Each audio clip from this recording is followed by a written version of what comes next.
Hello everyone, I am Jordan Sinangote and I am a second year BSE major in Mathematics, and for our report we will be going to discuss grammatical categories, nouns, undernouns, classes, inflection and declension, and properties. We will also be going to discuss pronouns. Under pronouns we have properties and classes. And to start our discussion, let's define grammatical categories. Grammatical category refers to a set of specific syntactic properties of words that can cause those words and or other related words to change in form for grammatical reasons, ensuring agreement between words. So grammatical categories, we are talking about the structure of words.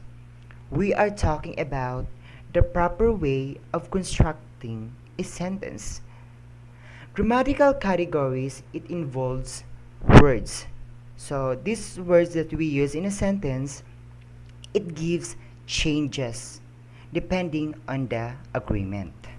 So one of the categories of grammar is the number. The category number merely indicates the numerable property singularity or plurality. It is a grammatical categories of nouns, pronouns, and adjective and verb agreement that expresses count distinction such as 1, 2, or 3 or more. So when we say number, we are talking about quantity. So in grammar, we need to know the proper usage of words, whether it's noun, pronoun, adjective, or verb, depending on the count distinctions. So dyan na pumapasok ang singularity or plurality, or the singular or plural. So when we say singular, from the word itself, single means only one, while in plural, more than one. In English, the two number categories are singular and plural. As you can see in our example, under word type, we have noun, pronoun, adjective, and verb, which has count distinction. So, under number categories, we have singular and plural. Again, when we say singular, only one, while in plural, more than one.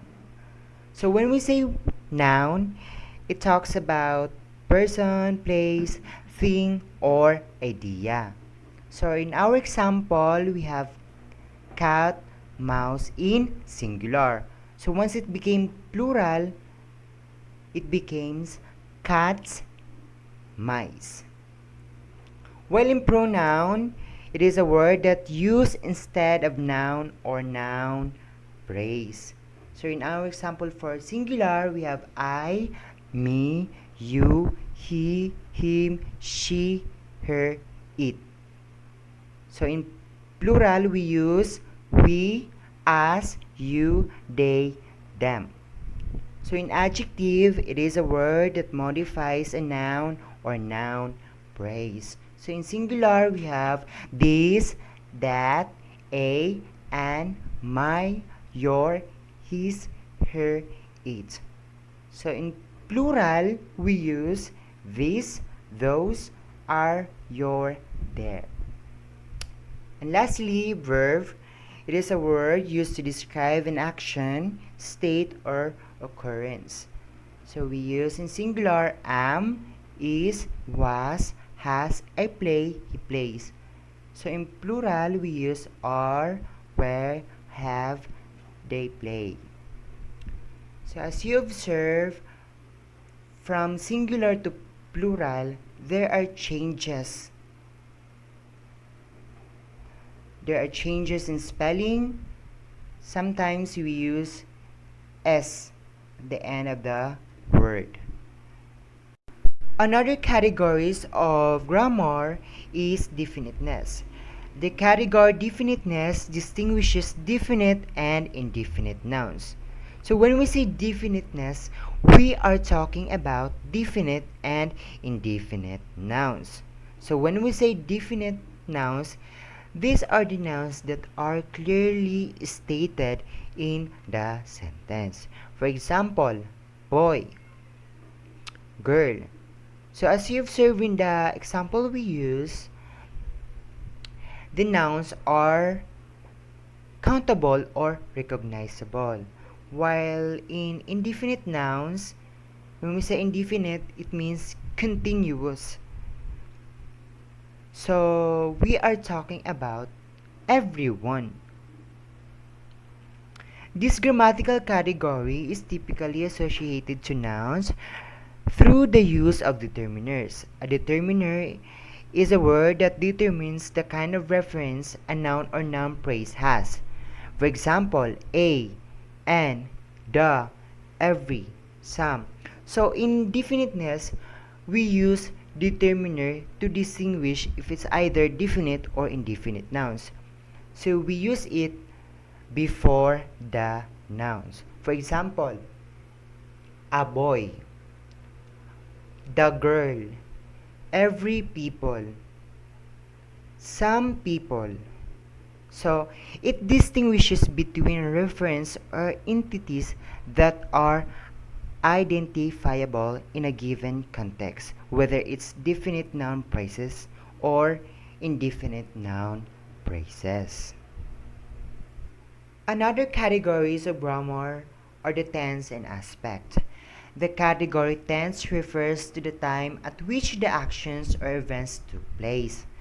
The time of an expression serves as a reference point to past, present, or future. Tense is a grammatical feature for any of the forms of a verb which show the time at which an action happened. So when we say tense, we are referring to time, whether it's past, present, or future. So in grammar, we should know the proper way or the proper usage of words depending on time. So if the verb is in the past, or in present, or in the future. So in tense, we use verb to show the time at which an action happened. So for example, play is an action word, right? So in present, we use play. In past, played. And in future, we use plays. The category aspect expresses the way in which time is denoted by a verb. Aspect markers and verbs tell us whether an action is completed or is still continuing. This grammatical category relates to tense. So tense and aspect are the same, but the difference is aspect allows you to do is situate more exactly. So there is a marker in aspect. So for example, in past, you will use I walked. In present, I walk.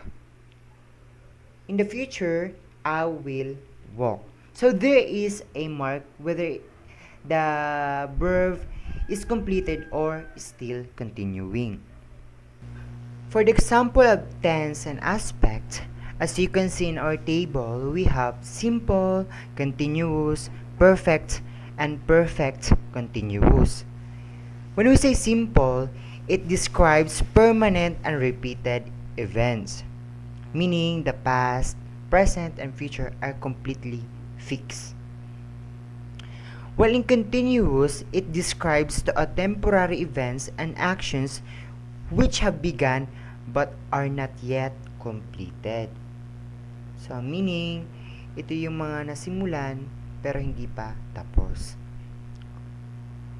Imperfect, from the word itself, perfect, we use it to describe to an action that began in the past and has duration up to the present time.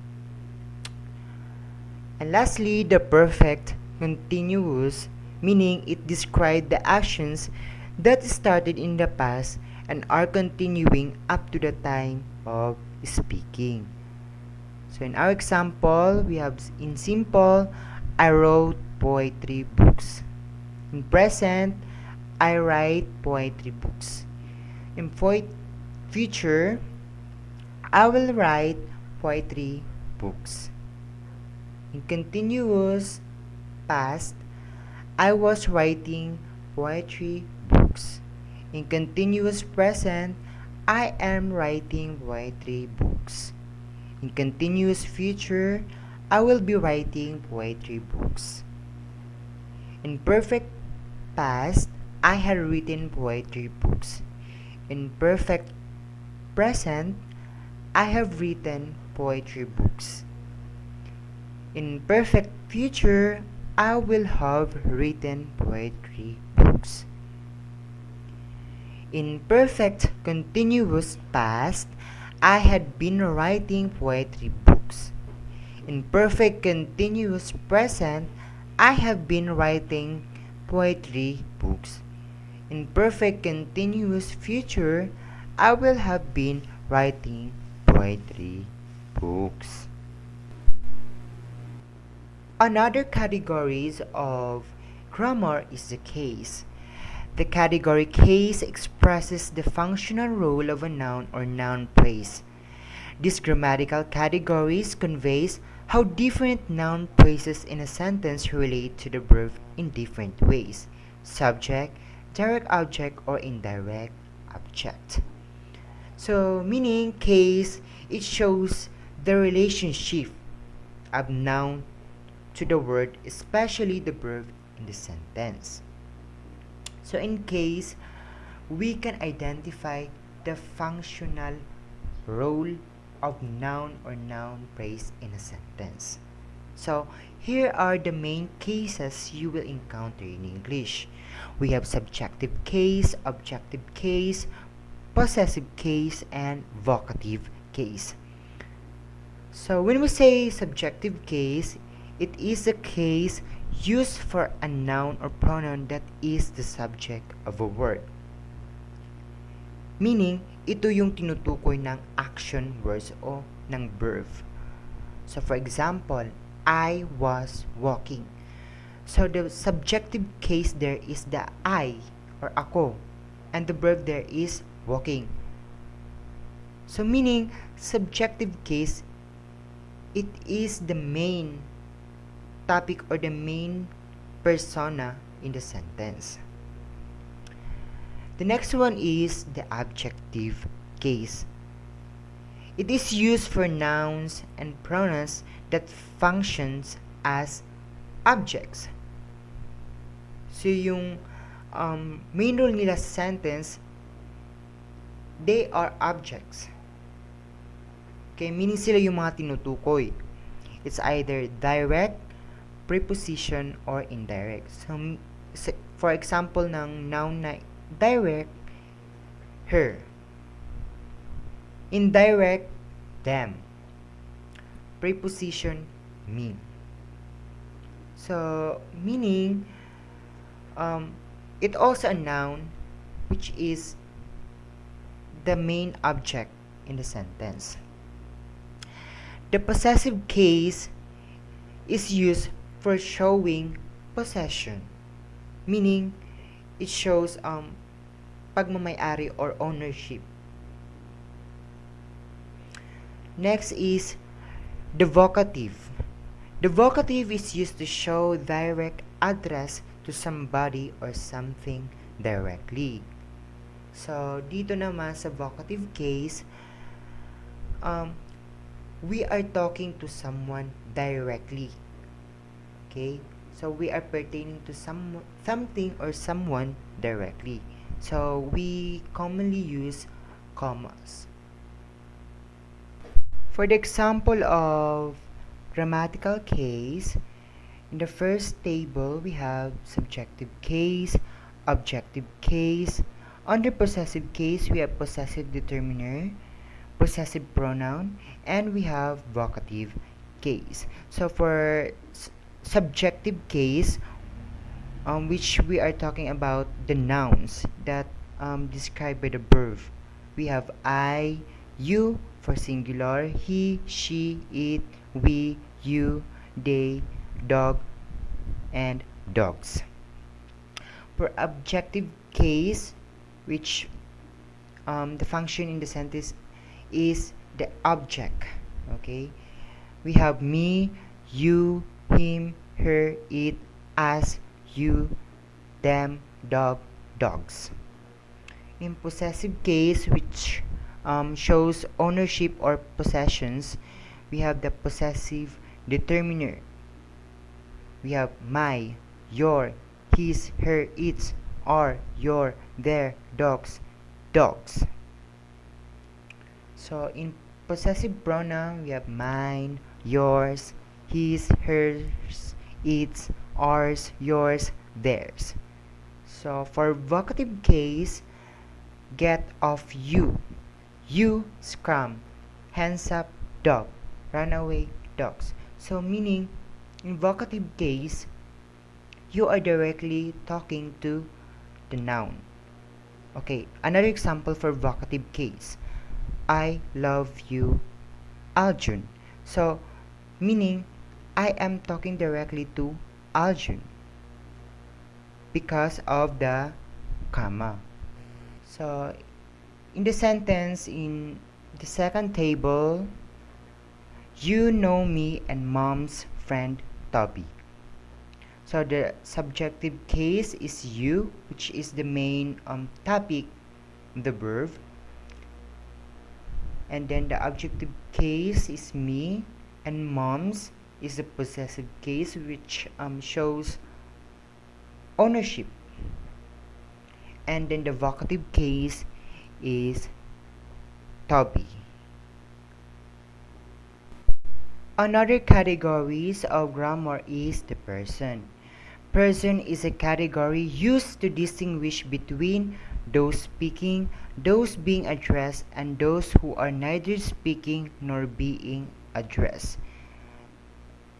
These three categories are called the first person, the second person, and the third person.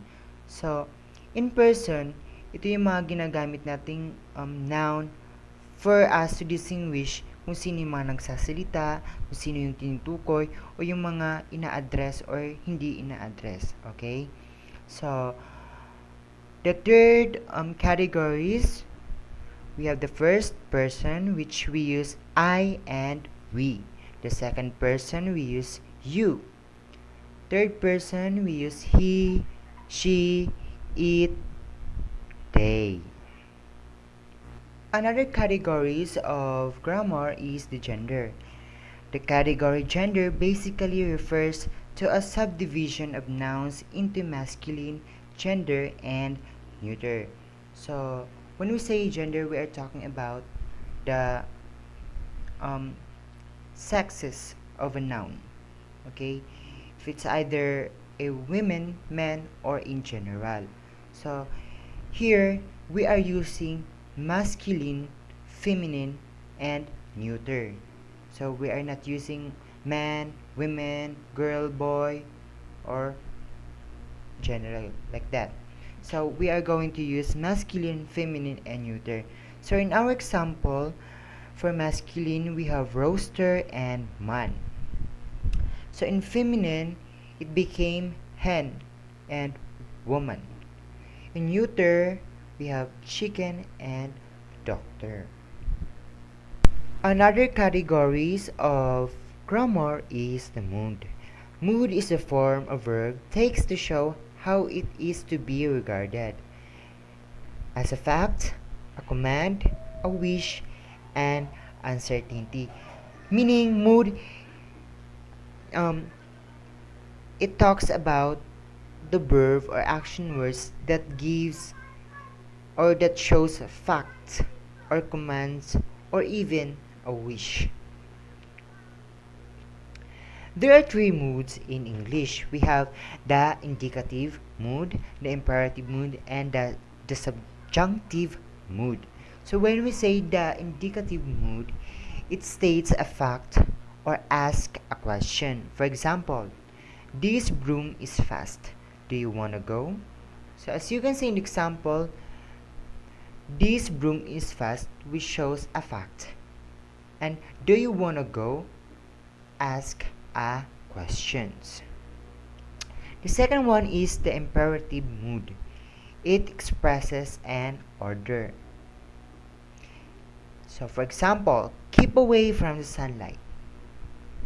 Don't eat garlic. So in this example, it shows order, right? So the third one is the subjunctive mood. So it shows a wish, a suggestion, or possible conditions. For example, if I were alive, I demand that I be at the party. So in this example, it shows possible condition and a wish. Proceed to classes of pronoun. First, common noun. Common noun are nouns that refer to general people, place, things, and ideas. These nouns are general noun or non-specific. For example, the word boy. Boy is a general word. It could refer to any boy, not to a particular or specific boy. So the word boy is a common noun. The second example is the car. Car is also a common noun because we are not specifying any particular model or brand name like Honda or Fortuna. The second is proper noun. Proper noun is the opposite of common noun. So a proper noun names a specific people, place, things, or ideas. Example, the word Sheila. Sheila is a name of particular girl. And the second example is Manila. Manila is a particular city. Let's look at some example to understand this better. Let's say at SM school there are many teachers. Here, teacher is a common noun because the word teacher is general. We can also say that at SM school there is a teacher named Mr. Peter. Here, Mr. Peter is a proper noun because it is referring to a specific teacher. The second classes of noun is countable noun and uncountable noun. Countable noun is a noun that can be counted. For example, car, book, flower. The countable noun has both singular and plural forms. For example, car is a singular form and cars is a plural forms. Remember, the countable noun is singular verb are used with singular countable noun while plural verb are used with plural countable noun. For example, my cat is playing. Cat is singular countable noun and is a singular verb. The second example is my cats are hungry.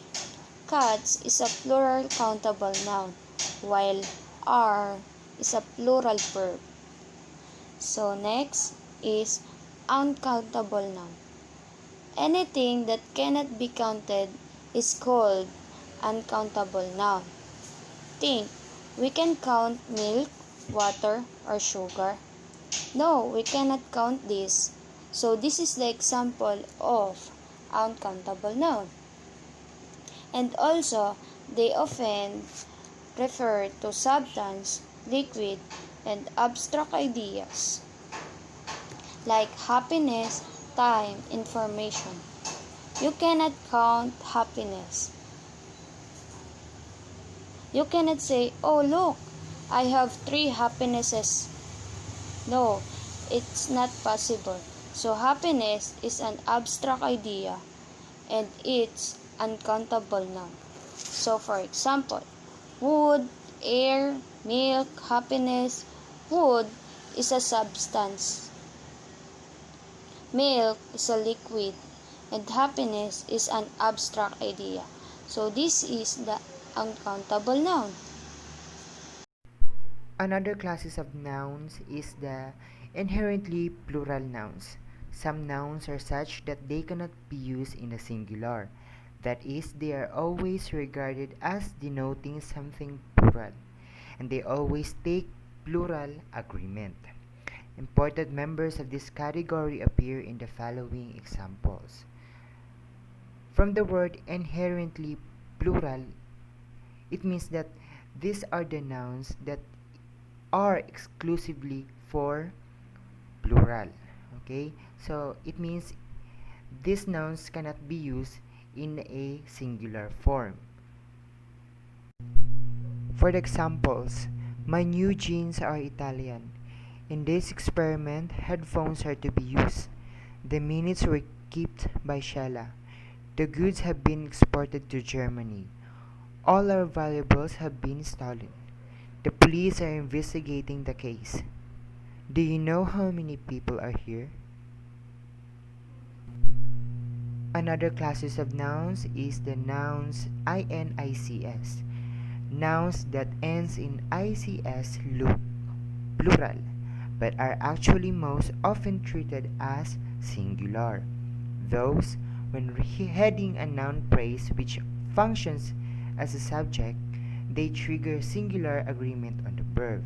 So, for example, statistics is becoming increasingly popular among our students. So, for the noun here is the statistics. So, it is actually a singular. So, nagmumuka lang siyang plural because of the S. But it is actually treated as singular. Another example, mathematics is an integral part of our culture. So, mathematics.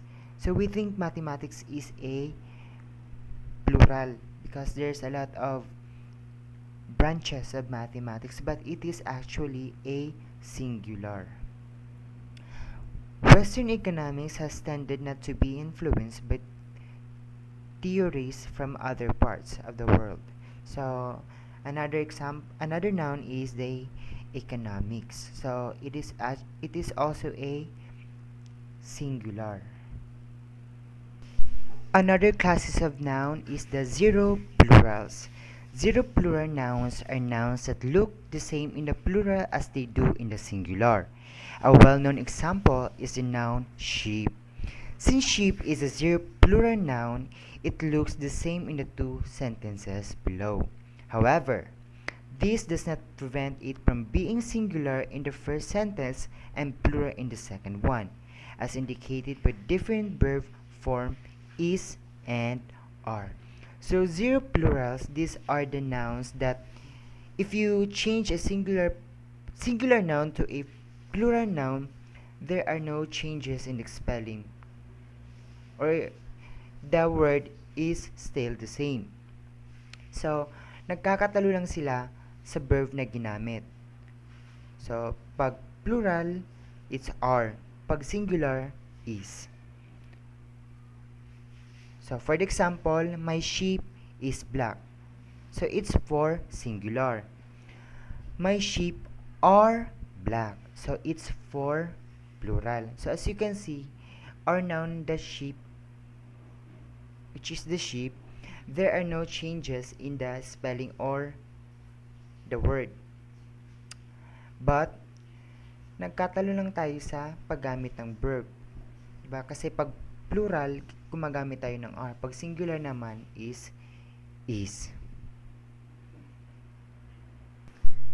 Another classes of nouns is the foreign plurals. There is a group of nouns whose members are commonly referred to as foreign plurals. What the nouns in this group have in common is that both their singular and their plural forms have been borrowed from other languages, which means that the plural ending is not the regular English s, but something else. Example of such foreign plural nouns that are important to remember especially when writing academic texts. Or, so, for singular, we have analysis. So, may I siya. In plural, we use analysis. So, may ina. We have basis, then bases. Criterion, then criteria for plural. Diagnosis. We have diagnosis in plural. Hypothesis. For plural, hypothesis. So, we use ina. Parentheses, we use parentheses. Phenomenon, phenomena. Stimulus, stimuli. And thesis, thesis. So, as you can see, from singular to plural, yung plural natin, minsan napapalitan ng i sa I. Okay? What usually happens when a word is borrowed into English or into some other language is that it is changed in line with the morphology of the language into which it has been borrowed. Consequently, there are some foreign words in English that have both a foreign and an English plural form. Examples include appendix, appendixes, appendices, then cactus, cactuses, cacti, or cacti, focus and focuses, foci, and index, indexes, and then indices.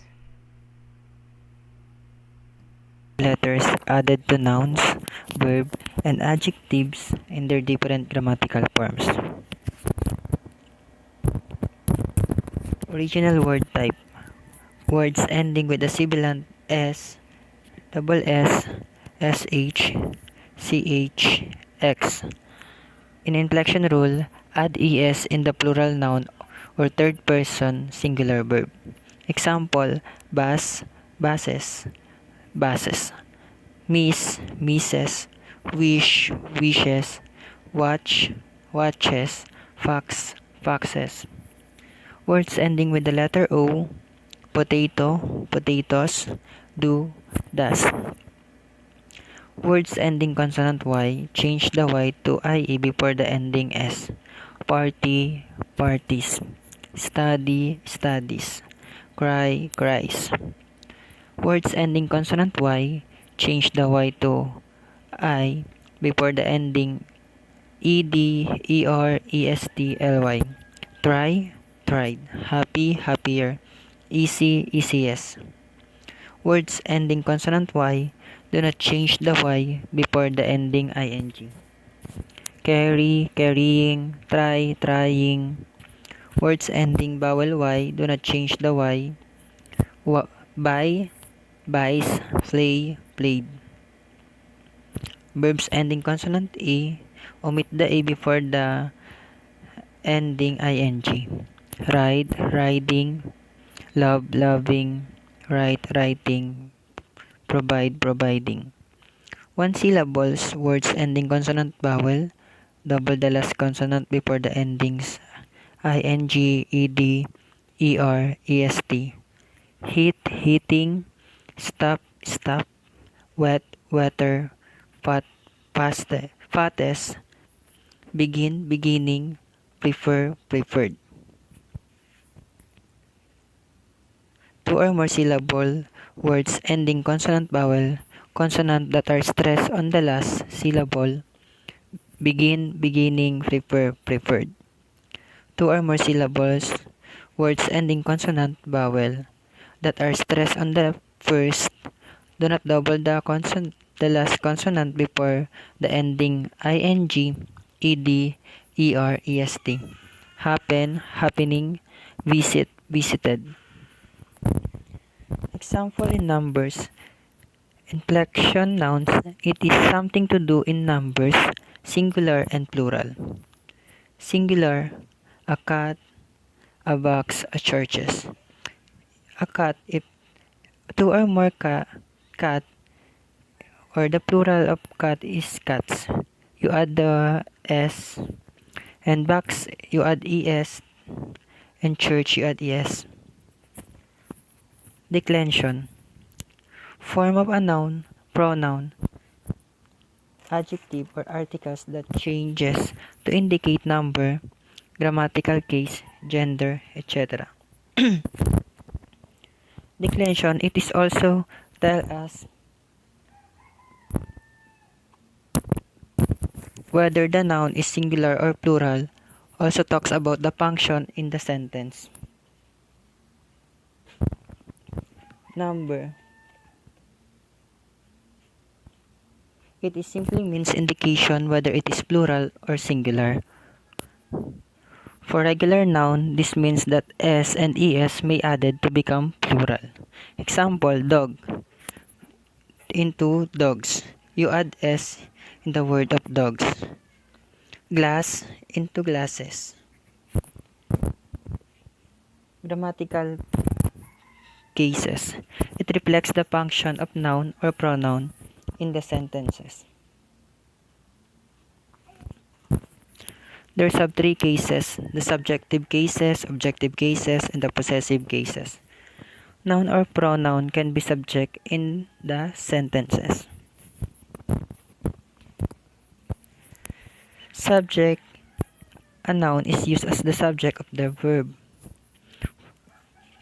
For example, Anna is my friend. The main verb in the sentence is while the noun is Anna, and also Anna is the subject of the sentence. That's why it is example of subjective cases. Objective cases, noun or pronoun can be the object of the sentences.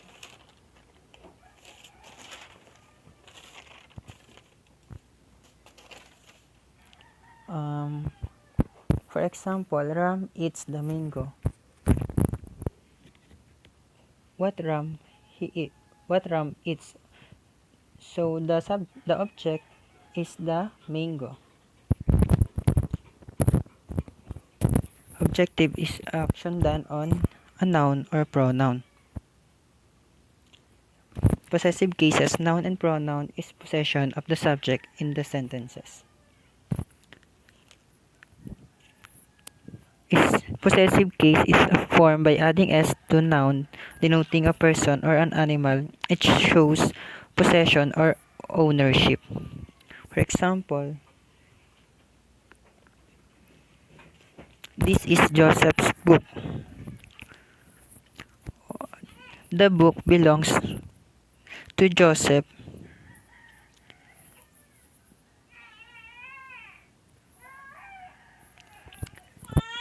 So, there's an ownership. Remember, the possessive noun always comes before what it own or her.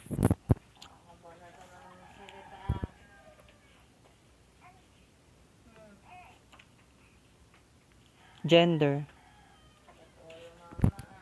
Nouns have assigned gender and it is responsible for changing forms of adjectives and nouns to agree the proper assigned gender. In other words, difference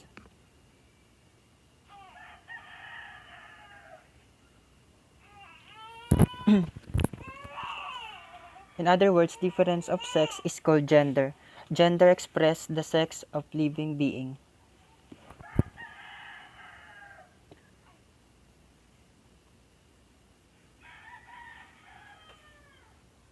Properties of noun. Nouns are characterized by gender, number, and case.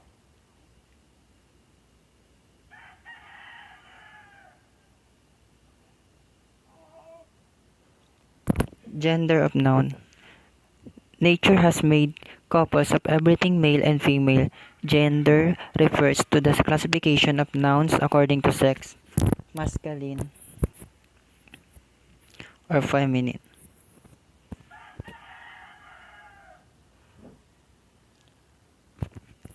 Kinds of gender. A noun which is used for the male sex is said to be of the masculine gender. Boy, father, brother, etc. Example, my brother still lives with our parents. His father is a farmer. The baby boy is a boy. Feminine gender, a noun which is used for the female sex, is said to be of the feminine gender. She is a beautiful girl. She is a mother of 3 children. Mary is the female of the horse. My sister is a teacher. The word beautiful, mother, Mary, sister is a feminine gender. Common gender, a noun which is used for the both male and female, is said to be the common gender. He is still living with his parent. She holds the baby in her arms. Parents and baby is an example of a common gender. Neuter gender, a noun that is used for lifeless object, is said to be of the neuter gender. Neuter means neither male nor female. This book is very good. She put her coat over the back of the chair and sat down. It was a sturdy table. Book, the chair, and the table is an example of neuter gender.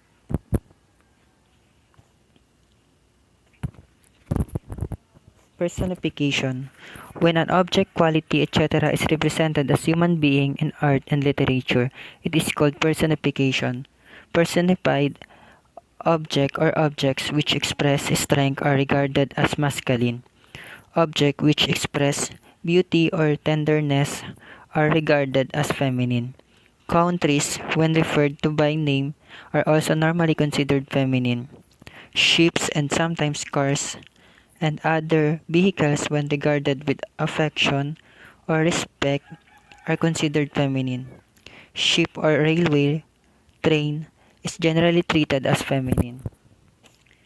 Personification is the attribution of a personal nature or human characteristic to something non-human, or representation of an abstract quality in human form.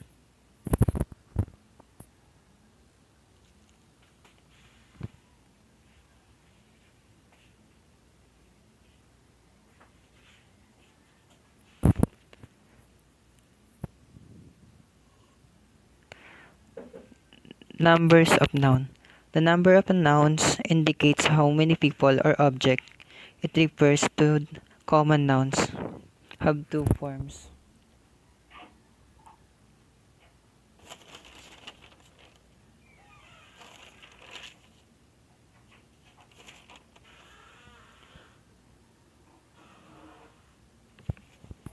The singular number and the plural number.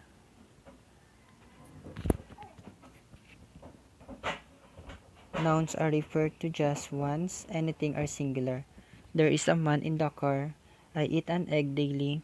I reserve a table at my favorite restaurant.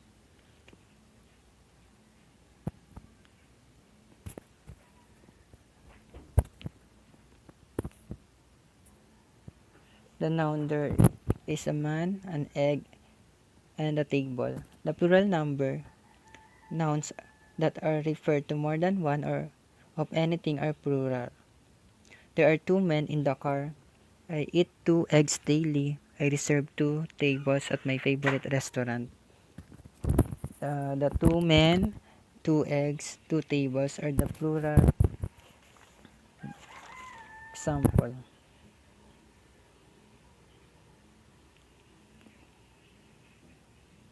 Case is that form of a noun or pronoun which indicates its relation to some other word or words in the sentence.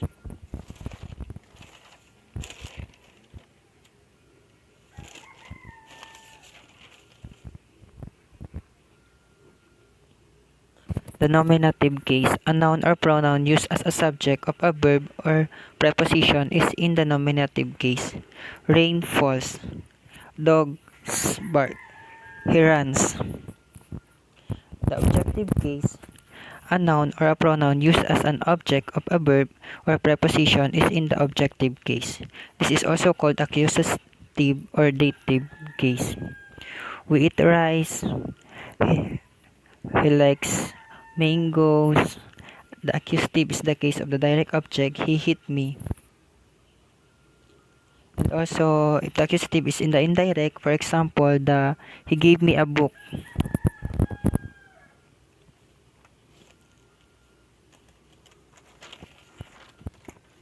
The possessive case, a noun or a pronoun that is a possessor or owner of something is in the possessive or genitive case. It shows that something belongs to a person or thing. This book is mine. Alice's shirt is white.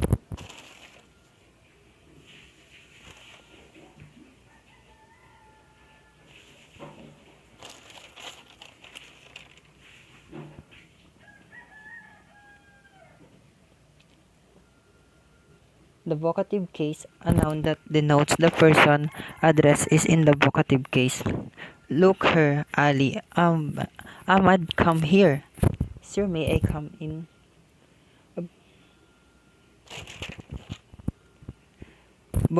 Vocative cases where is used for a noun that identifies a person being addressed or occasionally for the determinants of that noun. Good morning everyone, my name is Jubel Palmes from BSE Year 2 and this is my report. Pronoun. Take place of noun. I, you, we, they, he, she, it, me, us, them, him, her, this, those, etc.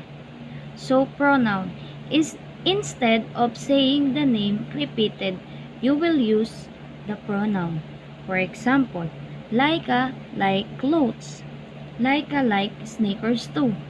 We replace a noun to pronoun. So we should say that like clothes. She like sneakers too. So usually in first sentence is proper noun and the consecutive sequence at the same person we usually use a pronoun. So we proceed to properties of pronoun. Properties of pronoun. We have number. Number, like noun, pronoun may be singular or plural. Plural. Singular. Indicate one only. I, me, he, him, she, her, it, anyone, this, that, etc. So for example, this is her cup. In this sentence, this is telling about cup and her is telling about a single person. So this is the example of singular pronoun. So next, plural. Indicate two or more. We, us, they, the, all, these, those, yourself, there, are, etc. We told them to meet us here. In this sentence, we is a plural word and it is used for more than one person, and them is also used for more than one person. So this is one of the example of plural noun. Next is gender. Gender, like noun, pronoun may belong to masculine, feminine, neuter gender. Masculine, he, him, his, and so on. Masculine, having qualities or appearance traditionally associated with men, especially strength and aggressiveness. So for example, my brother is tall. He play basketball. He is used for word my brother. My brother is a masculine gender. So this is the example of masculine gender. So next, feminine. She, her, hers, and so on. Having qualities or appearance traditionally associated with women, especially delicacy and prettiness. So for example, Sheila is in my class. She is very good at sports. She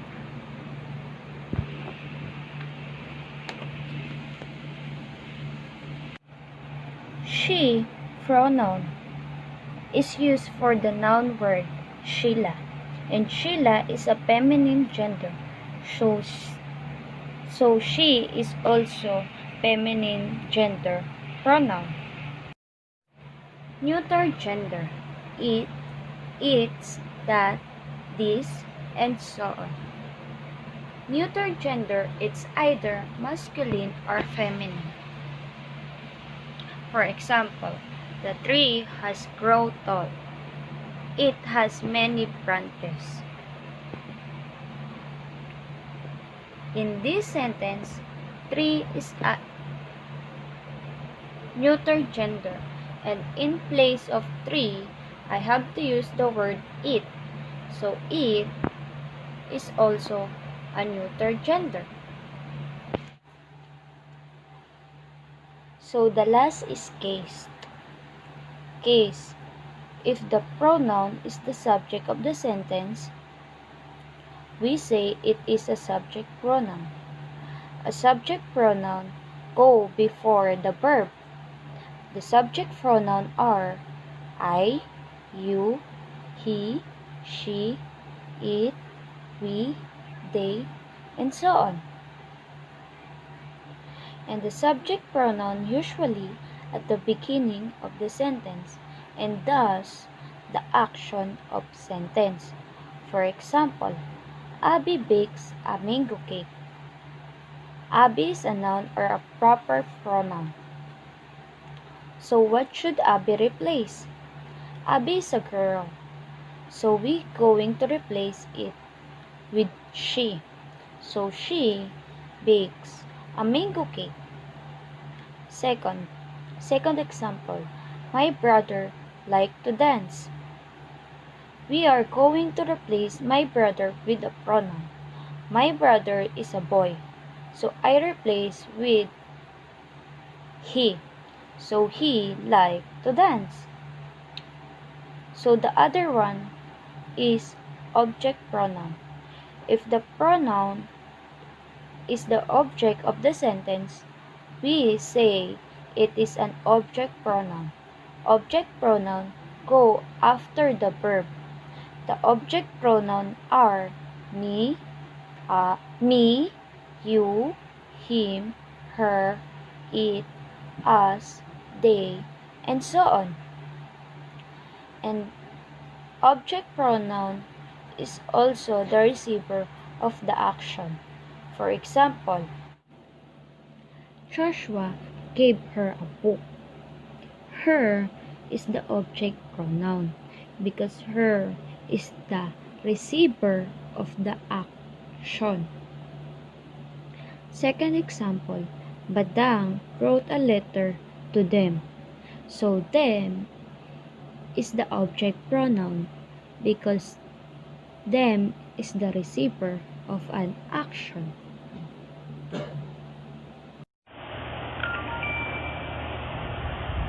Types of pronouns.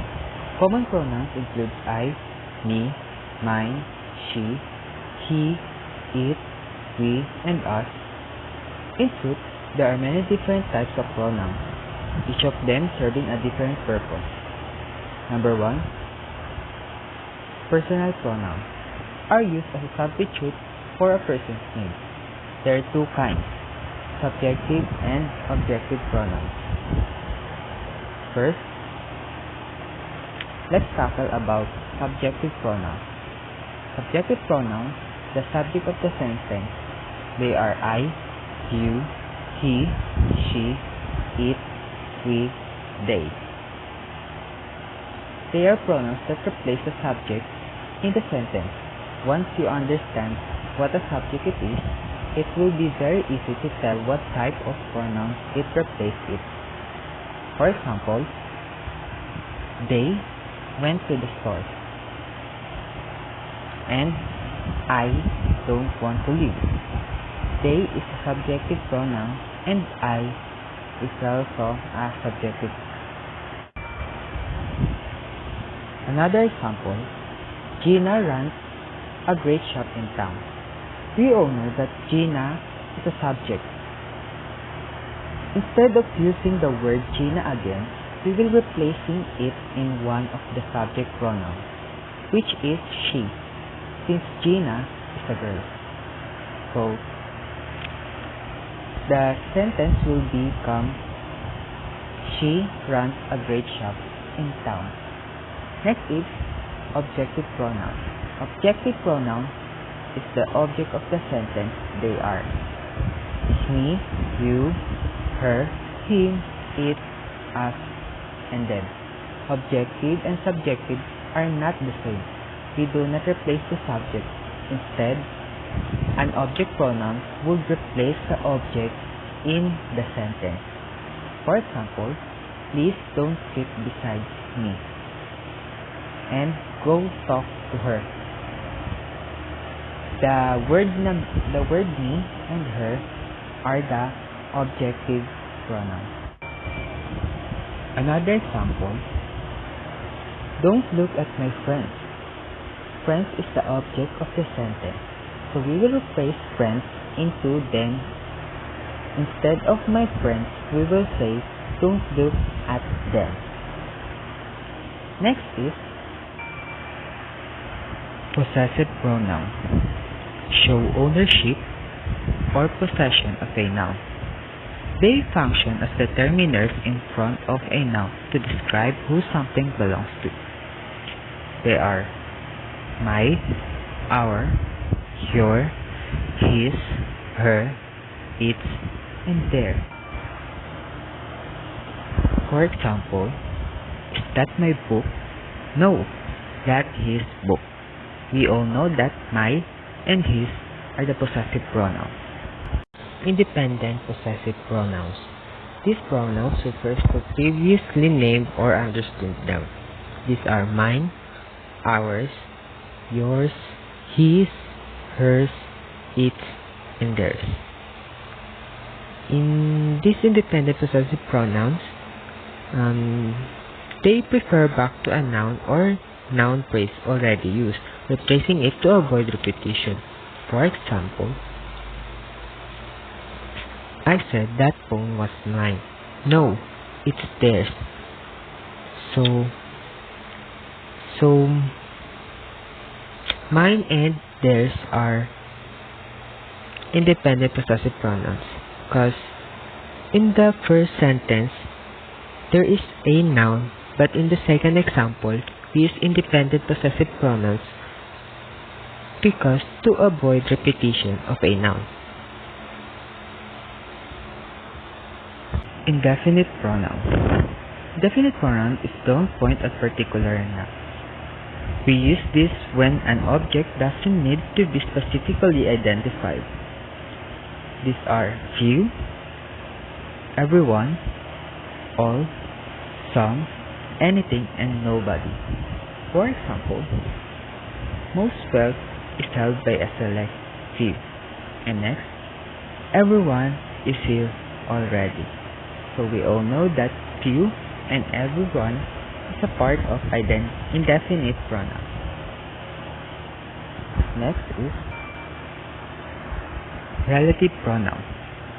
Are used to connect a clause or phrase to a noun or pronoun. These are who, whom, which, whoever, whomever, whichever, and that. We often see them when we need to add more information.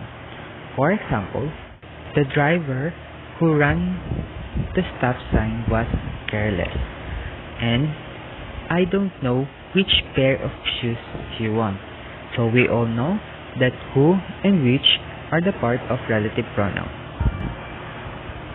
Next is intensive pronoun. It is emphasize or intensify noun and pronouns. Typically, we find them after the noun they're intensifying. These pronouns typically end in self or selves, and also intensive pronouns are used to add emphasis to the subject of the sentence. These are my, himself, herself, themselves, itself, yourself, yourselves, and ourselves. Example, I myself like to travel, and he himself is his worst critic. We all know that myself and himself are the parts of intensive pronoun. Next is demonstrative pronoun. It is take the place of a noun that's already been mentioned. So demonstrative is used to point to something specific within a sentence. So demonstrative can indicate items in space or time, and they can be singular or plural. For example, these are ugly and those are lovely. We all know that these and those are demonstrative pronoun. Next is interrogative pronoun. Is to just what they say. It is whom, who, which, what, whoever, whomever, whichever, and whatever. They work in sentences that are posing or questioning. Example, who is going to arrive first? And what are bringing to the party? So we all know that who and what are the interrogative pronouns. Lastly, reflexive pronoun. It is used when the subject and the object of the sentence are the same. These are myself, yourself, himself, yourself, itself, ourselves, yourselves, themselves. So reflexive are similar to intensive pronouns.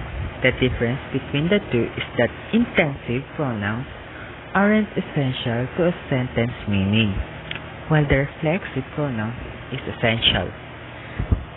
Example, I told myself not to spend all my money on my shoes. And you're going to have to drive yourself to the restaurant today. So we all know that myself and yourself are reflexive pronouns. That's all. Thank you.